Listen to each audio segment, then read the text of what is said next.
Okay, lecture 70. This is Newton's proof of Kepler's third law. Kind of. Another way to say what he's really doing is he's using Kepler's third law to show that the force will obey a 1 over r squared law for circular motion. So this is really, it's Newton's theorem 2.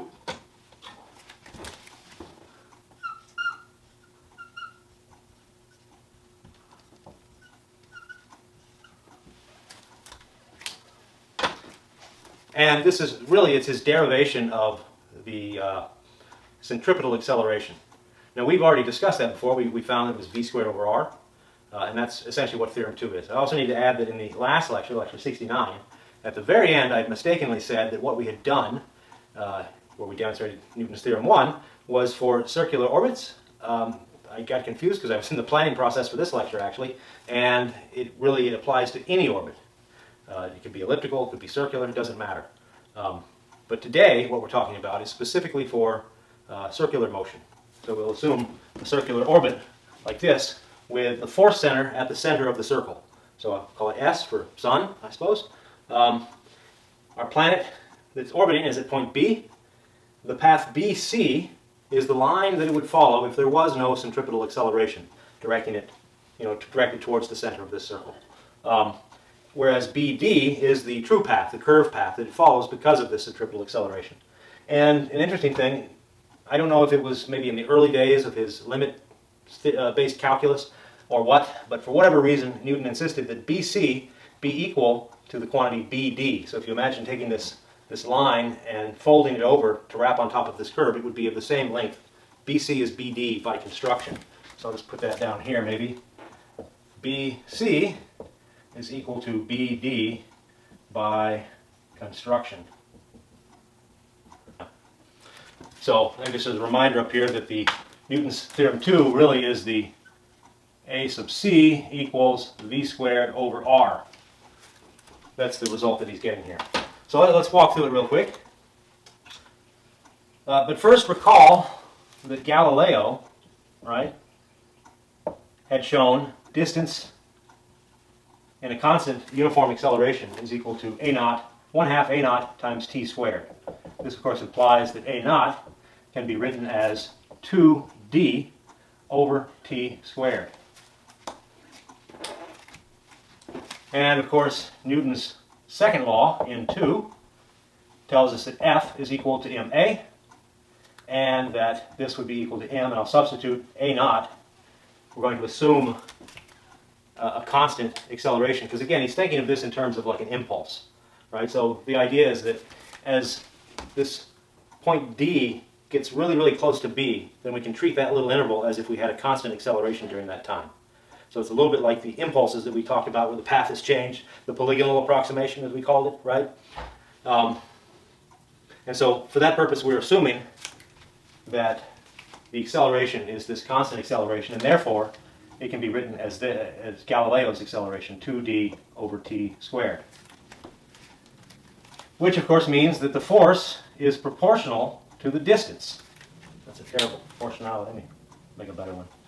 And specifically, it's this centripetal force that we're talking about here. And further, because it's proportional to the distance, therefore, it's proportional to this line segment, CD. CD. We call that the deviation, right? Where it's the deviation from the curved path from the inertial or rectilineal path. Now, the big jump that we're going to make in the next step, and this is really, I guess you could say that Euclid, right, in a sense, is kind of the first person to write down the equation for centripetal acceleration, though he never wrote equations. But the concept for how we get this, essentially, is from Euclid's proposition 36 in book 3. So I'll just write that down here. Euclid. I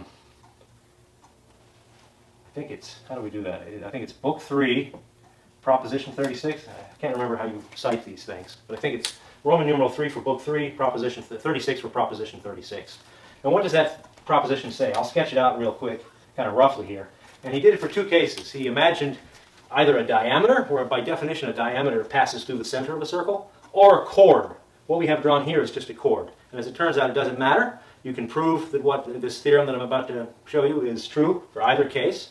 But I'll draw it in the case of a, well, I guess I don't have to do that. I can just draw it like this. So we'll choose the same points, F and D, and then, it's a little small, huh? We'll pick a point C here, and then of course this is the point B.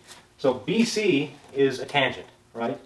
It is a tangent here, it is a tangent in the little figure that I've drawn here. And so what he's saying is that you can make a rectangle out of FC, and it's going to be DC tall. So the height here, yes, I don't have a lot of room to write that, but, and then it is going to be equal to the square, BC squared, okay?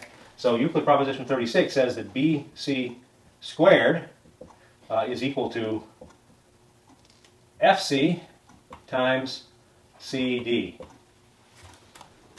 So this is the rectangle that has base FC and altitude CD, and this is the square BC squared.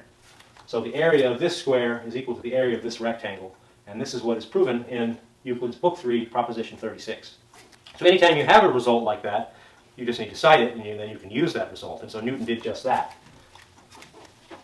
I may at some point later, I plan on doing a lengthier lecture series on Newton's Principia, and where I talk about Theorem 1, Theorem 2, and Theorem 3, and then also his Problem 1, Problem 2, and Problem 3, because they're highly interesting, but they're pretty detailed, and it would take a lot of work to put it in here.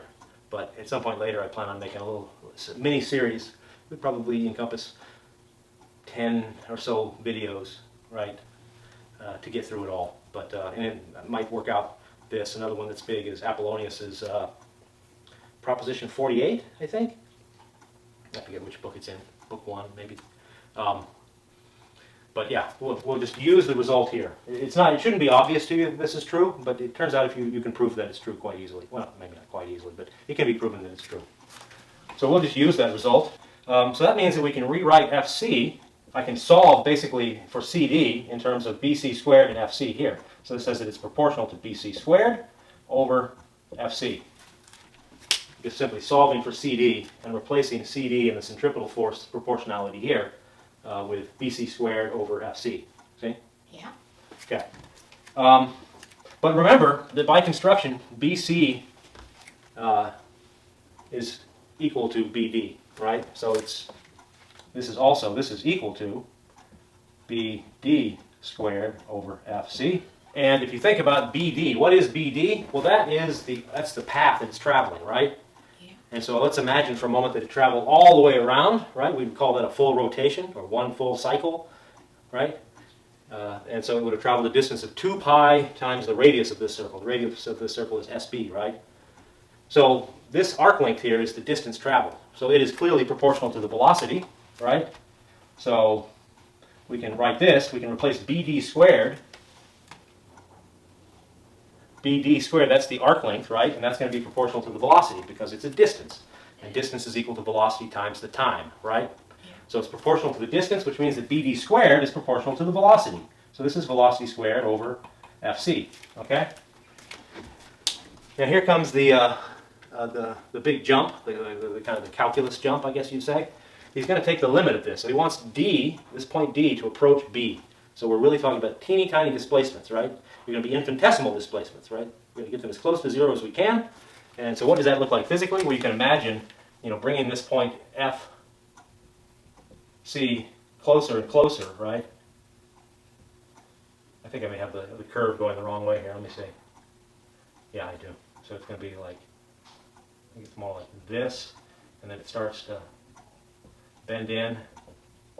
And as we get this closer and closer and closer, you can see that FD is approaching 2 times, it's approaching the diameter, right? So when you get this point D closer and closer and closer, right, FD, right, is going to get, this chord will get closer and closer to a diameter. Do you see that? Yeah. There's no reason to fix the point F, right? The point F is constructed to cut a chord across here by extending the line CD out. So that's all that is. It's just an extension of the line CD, right? Cuts a chord across this circle.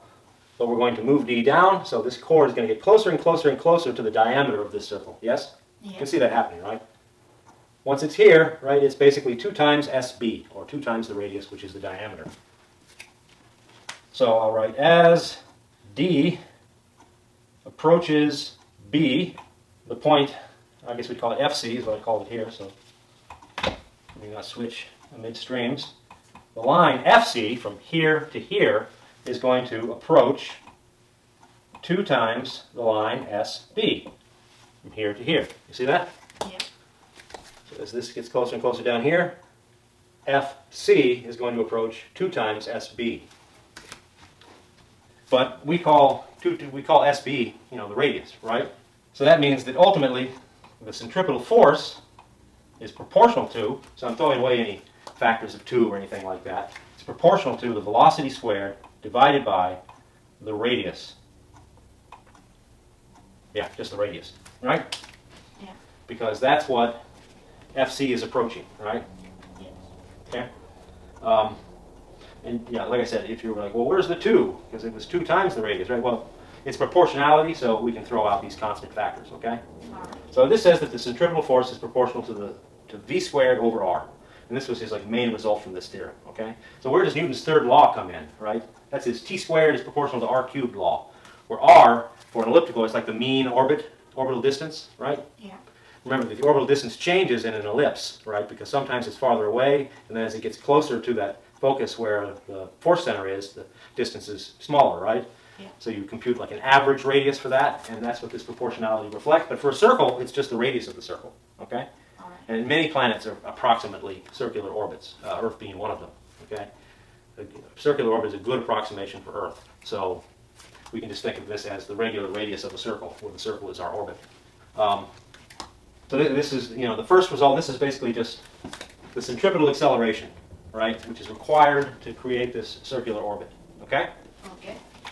So we're going to use that result. Remember the velocity, right, we can think of it as the circumference. If I want to get an average velocity, circumference, divided by the time that it takes, right, which we call the period, right? The period is the time it takes to go all the way around the circle once, right? Yeah. So if I take the circumference and I divide that by the period, that will give me the velocity, right? Because it's distance per time, right? We can write this as 2 pi r, that's the circumference, divided by t, where t will be our period, okay? The period of time it takes to go around. Same period as in Kepler's third law. That means that Fc, the centripetal force, is proportional to 4 pi. I guess I could throw the 4 pi out, right? I don't know why I'm keeping that around. It is proportional to r squared, because remember, we have v squared, so I square this guy. I'm going to get r squared over t squared, right? Yeah. But times 1 over r, times 1 over r. And so these r's will cancel, and I'm going to get r over t squared. And you're thinking, okay, well, what does that tell us, right? Well, here's the catch. So in the way that Newton liked to do these things, he'd say at this point, well, okay, let's assume, so if t squared is proportional to r, if that's the case, then what's the centripetal force look like? Well, the centripetal force would be then proportional to, we have r times 1 over t squared, well, that's 1 over r, so that would be 1, right? So the centripetal force would be a constant for all circles, regardless of their radius, you see? Yeah. It's a non-physical situation, non-physical case. He said, all right, well, what if t squared is proportional to r squared? Okay, well, in that case, the centripetal force is proportional to r times 1 over r squared, which is 1 over r. Okay, also a non-physical case. Finally, he said, if t squared is proportional to r cubed, however, then the centripetal force is proportional to r times 1 over r cubed, which is equal to 1 over r squared. So basically, he then says, and because this is the known piece of empirical evidence that the period squared is proportional to the cube of the radius, then it must be that the centripetal force is an inverse square law. Okay? Okay. So I think you could call this like the main result of theorem 2, but this was also an important aspect of it. This is basically also saying that for circular orbits, you would have a 1 over r squared law, right? he takes Kepler's laws as laws, as to be truth. And so he uses that to guide him in the development of his mathematical models for his theory. Okay, if it had been the other way around, if Kepler had observed from planetary observations that the period squared was proportional to r, or excuse me, r squared, then he would have said it's a 1 over r law. Okay, and we'd have a different kind of law. All right. Okay, but this was the empirical evidence that he had, and so to say that you can derive this, well, this is an experimental result, right? Yeah. It's consistent with his theory, but his theory was actually developed from this experimental result. You see what I'm saying? Yeah. Yeah. And I think it's not quite accurate to say that it falls out of Newton's theory or Newton's laws. Newton's laws are a result of this experimental evidence. He wouldn't have known what to make the period proportional to otherwise, right? Yes. And so the next lecture will be on, well, it'll be on Theorem 3 and Problem 3 specifically, but we're not going to solve it all, and we're not going to prove it all. It's too much work to do in a single short lecture like this. The math is accessible, but it's lengthy. But we'll talk about it, the generality of it, the generals of it, and that will apply to ellipses, okay? Okay. And so that result will then be, we'll get the 1 over r squared dependence on the centripetal force for ellipses as well from that, okay? All right. And I'm not sure what we're going to do after that, but I want to try to maybe fit in some stuff on gravitational potentials and kind of orbits and things like that before we move on out of gravity. I'm not sure where we're going to go next, but I'll figure that out soon. Any questions about what I've covered so far? No. No? Okay.